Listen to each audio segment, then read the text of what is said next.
মিনিটত bank account আৰু আধাৰ card link কৰক মোবাইলতে অতি সহজে আধাৰ কাৰ্ড আৰু বেংক একাউণ্ট লিংক কৰক একাউণ্টৰ সৈতে আধাৰ কাৰ্ড লিংক কৰিবলৈ বহুদিন ধৰি চেষ্টা কৰিও বিফল হৈছে নেকি তেন্তে আৰু চিন্তা নাই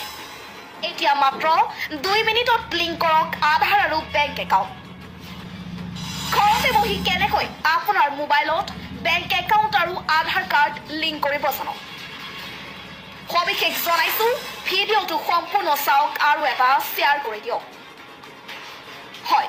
বৰ্তমান সময়ত বেংক একাউণ্টৰ সৈতে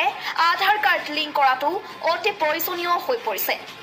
বিভিন্ন সময়ত গ্ৰাহকে হাজাৰ চেষ্টা কৰি লিংক কৰিবলৈ বিফল হৈ পৰিছে কিন্তু এতিয়া আৰু চিন্তা নাই অতি সহজে নিজৰ মোবাইল ফোনত আপোনাৰ আধাৰ কাৰ্ড আৰু বেংক একাউণ্ট লিংক কৰিব পাৰিব বৰ্তমান সময়ত বেংক একাউণ্টৰ সৈতে আধাৰ কাৰ্ড লিংক থকাটো বাঞ্ছনীয় হৈ পৰিছে যিকোনো বেংক লেনদেনৰ ক্ষেত্ৰত আধাৰ কাৰ্ড আৰু বেংক একাউণ্ট লিংক থকাটো প্ৰয়োজনীয় হৈ পৰিছে আধাৰ কাৰ্ড আৰু বেংক একাউণ্ট লিংক নাথাকিলে গ্ৰাহকে বিভিন্ন ক্ষেত্ৰত লেনদেনৰ সমস্যাৰ সন্মুখীন হোৱা দেখা গৈছে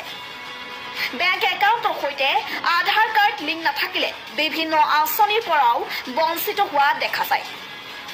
কিন্তু আধাৰ কাৰ্ড আৰু বেংক একাউণ্ট লিংক কেনেকৈ কৰিব তলত সকলো বিস্তাৰিত বৰ্ণনা কৰা হৈছে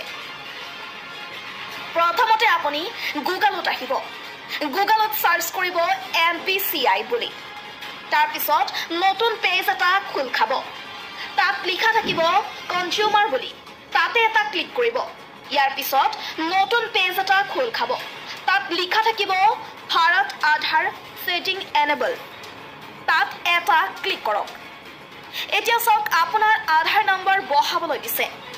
তাতে আধাৰ নম্বৰ লিখি তলত আপুনি কোনটো বেংকৰ সৈতে আধাৰ কাৰ্ড লিংক কৰিব বিচাৰে বাছনি কৰক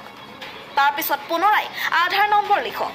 তাত কনফাৰ্ম বটনত ক্লিক কৰক শেষত ক্যাপচা কোড বহাই ক্লিক কৰি দিয়ক এনেকৈ আপুনি মাত্ৰ 2 মিনিটত লিংক কৰক আধাৰ কাৰ্ড আৰু বেংক একাউণ্ট